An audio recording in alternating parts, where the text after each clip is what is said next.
Hello दोस्तों, कहानियों के सिलसिले को आगे बढ़ाते हुए आज की कहानी कुछ इस प्रकार है। अगर आपको पसंद आए तो लाइक शेयर सब्सक्राइब करें। एक राजा के राज्यसभा में एक अनजान व्यक्ति नौकरी मांगने के लिए आया।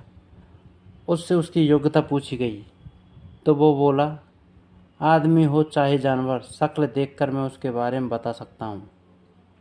राजा ने उसे अपने खास घोड़ों के अस्तबल का इंचार्ज बना दिया।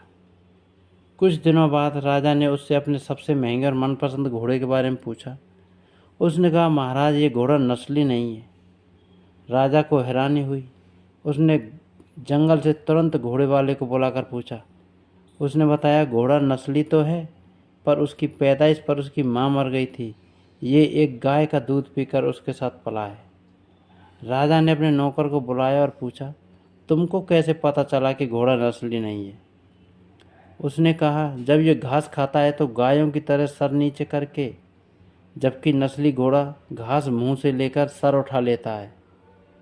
राजा उसकी योग्यता से अत्यंत प्रसन्न हुए और नौकर के घर अनाज, घी, मुर्गे, अंडे बतौर पुरस्कार भिजवा दिए और उसे अपने महल में तैनात कर दिया।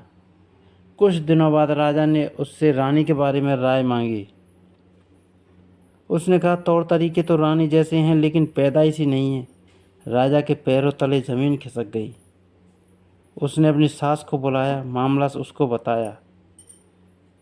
सास ने कहा, वास्तविकता ये है कि आपके पिताजी ने मेरे पति से हमारी बेटी की पैदाइश पर ही रिश्ता मांग लिया था, लेकिन हमारी बेटी 6 माह में ही मर गई। इसलिए हमने आपके रजवाड़े से नज़दीकी रखने के लिए किसी और की बेटी को अपनी बेटी बना लिया। राजा ने फिर अपने नौकर से पूछा, तुमको कैसे पता चला? उसने कहा, रानी साहिबा का नौकरों के साथ व्यवहार गवारों से भी बुरा है। एक खानदानी व्यक्ति का दूसरों से व्यवहार करने का एक तरीका होता है जो रानी साहिबा में बिल्कुल नहीं है। राजा फिर उसकी पार की नज़रों से खुश हुए और बहुत से अनाज, भेड़ बकरियां बतौर पुरस्कार दीं। साथ ही उसे अपने दरबार में तैनात कर लिया। कुछ समय बीता। राजा ने फिर नौकर को बुलाया और अपने खुद के बारे में पूछा। नौकर ने कहा, जान की सलामती हो तो कहूँ। राजा ने वादा किया। उसने कहा, ना तो आप राजा के बेटे हो और ना ही आपका चाल चलन राजाओं वाला है। राजा को बहुत गुस्सा आया, मगर जान की सलामती का वचन दे चुका था। राजा सीधा अपनी माँ के महल पहुँचा।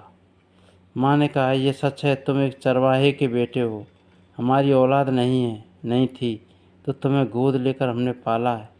राजा ने नौकर को बुलाया और पूछा, बता, तुझे कैसे पता चला? उसने कहा, जब राजा किसी को इनाम दिया करते हैं तो हीरे मोती और जवाहरात की शक्ल में देते हैं, लेकिन आप भेड़ बकरियां, खाने पीने की चीज़ें दिया करते हैं। ये रवैया किसी राजाओं का नहीं, किसी चरवाहे के बेटे का ही हो सकता है। राजा हैरान रह गया। शिक्षा। किसी इंसान के पास कितनी धन दौलत, सुख समृद्धि, प्रसिद्धि, बाहुबल हैं, ये सब बाहरी दिखावा है। इंसान की असलियत की पहचान उसके व्यवहार और उसकी सोच से होती है। इसलिए दोस्तों, सदैव प्रसन्न रहिए। जो प्राप्त है पर्याप्त है। धन्यवाद दोस्तों। लाइक शेयर सब्सक्राइब करें। धन्यवाद।